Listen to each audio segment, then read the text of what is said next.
Yo, when you click like, it helps me help my daughter. We got Blake with the 20 bucks. I have a buttload of land to build on. Should I build a new construction in the next year-ish, or will material prices eventually come down? Any tips for building new? I can do electric. Redid my current house myself.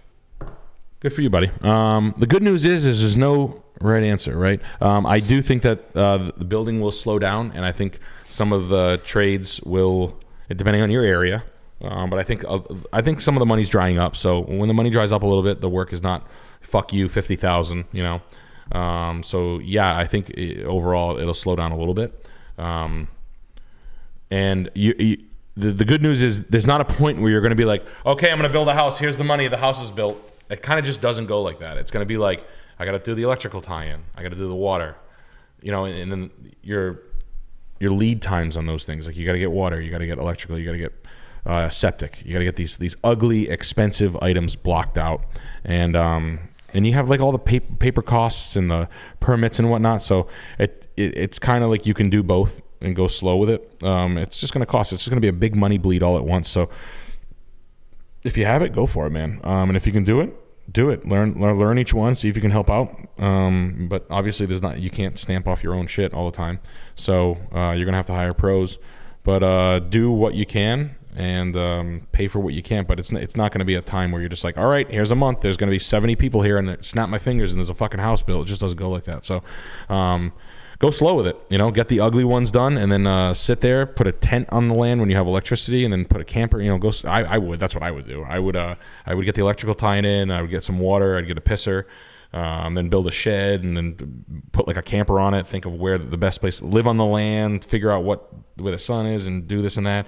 Then clear and whatnot. There's some work ahead of you, so go slow and kind of compartmentalize each step of the way, and don't rush into the build of the house because you don't know what the fuck you want. So figure out what the fuck the land calls for and try to put the best house on the land. You know, where's the curve of the land? Where's the how does it go? Is it a hill? Is there a big rock back there? Should you set the house way back and plot carefully? You know, I will say this: if there's a lot of land, put the house way back. People love that shit. It's a big flex. Put the house as far back as you can. If any of you guys that land, it is like a big oversight. Oh, all the land's back there. Well, why didn't you put the fucking house back there? You know how much people pay for seclusion? People hate people in this world. It's true. Everybody hates fucking people. You hate people out there. Chris hates some people, not all people. I love everyone. Yeah, especially no, chat. Yeah, especially chat. Yeah, I know, right? Oh yeah. You know, I actually don't love these old ladies. No. I don't have any romantic feelings. Yeah, you're not in love with them. No. This is just strictly a business deal. A chat tet wanted a bit more on why land equals bad buy. Yeah. Okay. Yeah. So, why is land over a house? There is no structure on the land, right? So, first of all, land is all cash. So if you see lots of land, let's just say there's 79,000. That's probably like the national average you see. 49, 70. That's all cash. Meaning, say you strike a deal. Say it's 79 grand. The guy will take 50. Okay, cool, 50. You write a check for $50,000. Okay. You own a piece of land. You have nothing on a piece of land. No improvements. The land is not improved. Think of it as improvements on the land. There's no road. There's no electricity. There's no septic tank. That's your first three problems. A road to get to where you want to build the house, that's not free. You can't just drive on the grass. It'll get muddy. You have no septic tank. How much is a septic tank? 18? 60? You tell me. Electrical. You'll see in World Peace 2 how much electrical is. But electrical's not cheap. All right? It's going to cost you, let's call it 10 grand to tie it in. Now, when you say tie in, you have the company come in.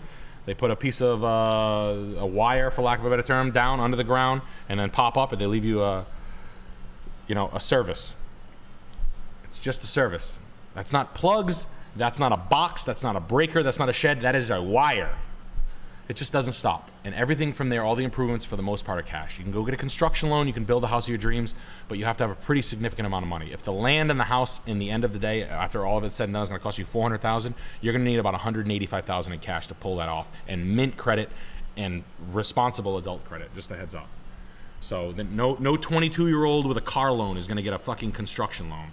Even if, unless his rich parents co-sign. That's just the truth.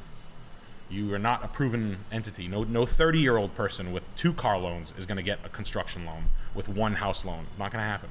So it's the riskiest loan that the bank offers, and they're not too keen on offering them, your local credit union. And you can pay like stupid interest, but that's going to cost you, and then you might get into a sticky situation. We got Throw with the 25. I finished my basement over COVID without a permit. An electrician buddy of mine did the electric work. No plumbing was done. I want to sell my house now. Am I going to have to rip out the finish? It's only about 300 square feet. No. If you do non-permitted work, you just say it was like that. And then you offer a credit if they have a fucking problem. If you're selling a house and you have some shady work done, and it's not good, but it gets the job done, don't make a big deal out of it and then say, oh, you know what, you're right. That was like that when I got here. Everything was like that when you bought it. Everything. Do you understand what I'm trying to tell you? Everything was there when you bought it. Yep. Everything. You just painted a little bit.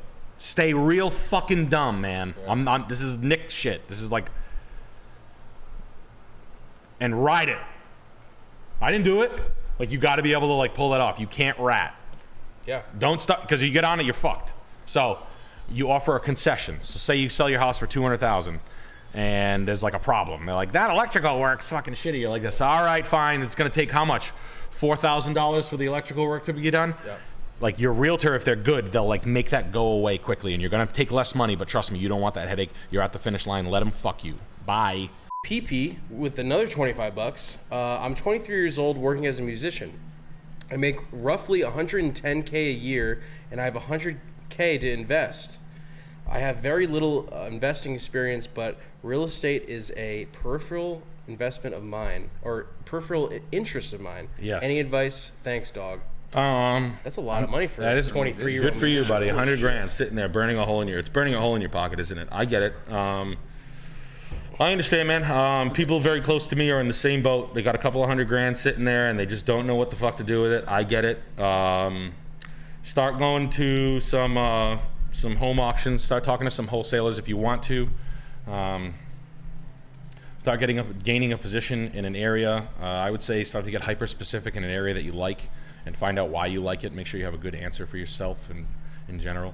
But you should go for it, man. Get all your ducks in a row. You're smart. You got $100,000 saved. You're not a fucking idiot. Set your LLCs up. Set your businesses up and whatnot. That's going to cost you just bullshit. Just bank accounts, etc. Get your small purchases set up. Your Uline account. Your Granger tool account. Get your LLCs registered with Dun & Bradstreet. Just get your ducks in a row. It's going to take you 6 months to a year. Develop an eye. Do all of it simultaneously. Take some trips out to an area. Hyper focus on it. Get to know the town. Talk to the people in the town hall. Bring them donuts. If you're making 1ten a year, yeah, as a you have musician, time. If you're not making merch, At 23, that's nuts. Yeah, That's good for you, insane. bro. wonder what fucking. Yeah, zero in on a spot or a couple of spots and sort of like weigh them against each other. Talk to the town. Ask them if there's anything. Plainly, ask the people in the town. Is there anything cool that I could buy? Tell them your story. Sometimes they're cool. Sometimes they're nosy and pieces of shit about it. But I do that a lot. I go right to the town all the time. I bring coffees every time I go.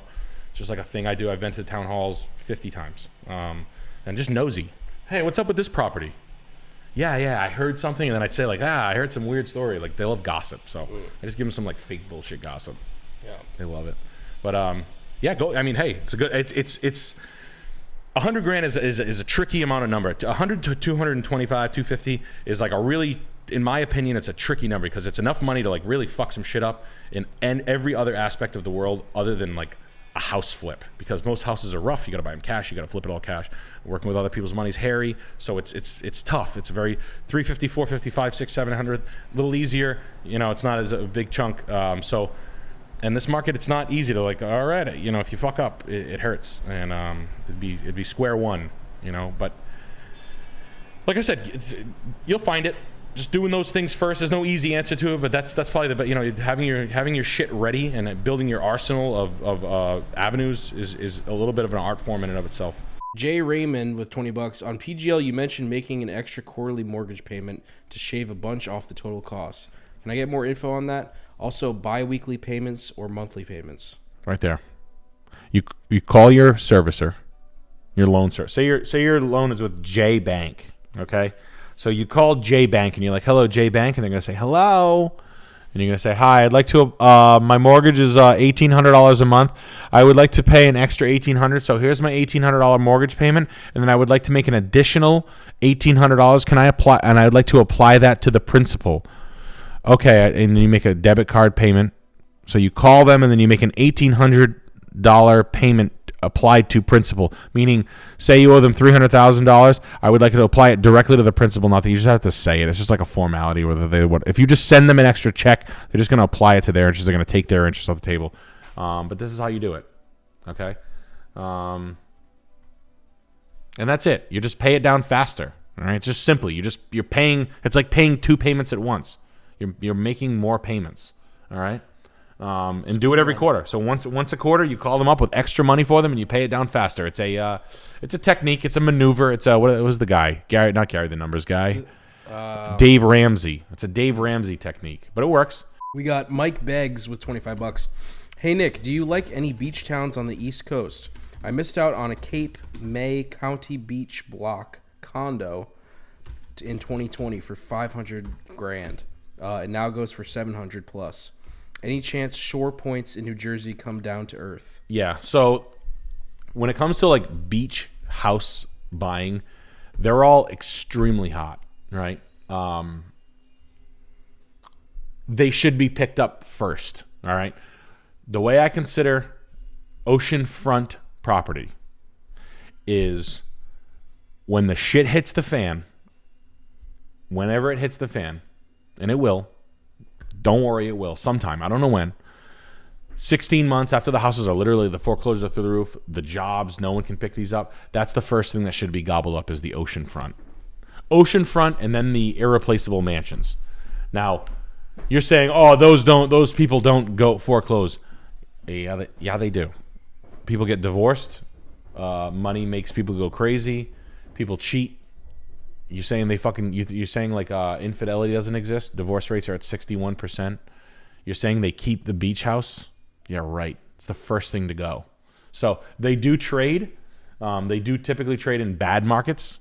It's the discretionary spending. Trust me, I don't like owning 2 houses. I've owned 2. I've owned 3 at one point. It's annoying. 2 tenants plus your own house, 3 boilers, 3 driveways to plow, 3 lawns to cut, 20 windows, 500 light bulbs to burn out. Not my cup of tea as far as what I want to do with my life. I just don't like it. I don't have the palate for it. And it's a pain in the ass. So basically, when shit hits the fan, maybe you're making a little bit less money. Maybe the wife loses her job because she's got a Vicodin problem. Maybe she gets caught sucking her boss's dick. I don't fucking know. But if the shit hits the fan on, oh yeah, cool, I'm making $400, my wife's making $300, we're making $700 a year combined income. I bought a condo in Cape May that we go to twice a year. Let me tell you something. That twice a year visit gets really fucking unattractive quick. That's the logic behind it. I promise. That's not wrong. It's always the vacation homes go first. Now people retire to vacation communities, so they will get gobbled up and they trade quick, but they will loosen up a little bit. Typically, like right now, they'll start to sell. You'll start to see a little. But like a year ago, I went to go look for a second house in Maine. Prices were fucking stupid. I'm not playing that game. Fuck you. But I know the boat is now for sale. You couldn't get a boat 2 years ago. You can get a boat. They'll fucking blow your ass right now. They'll suck you from the back right now for a boat to buy a boat. Trust me. It's amazing what 24 months will do. So nothing is ultimate. There is no crystal ball. But the first thing in a down market, if shit hits the fan, please remember I said this. The first place your eyes should go is to the oceanfront stuff. The stable oceanfront stuff, not the risky stuff, the stable stuff. I wish I bought everything down there. I know. I should have bought it in 13. Period. Not 15, not 17, 13, 12. That's when I should have bought it.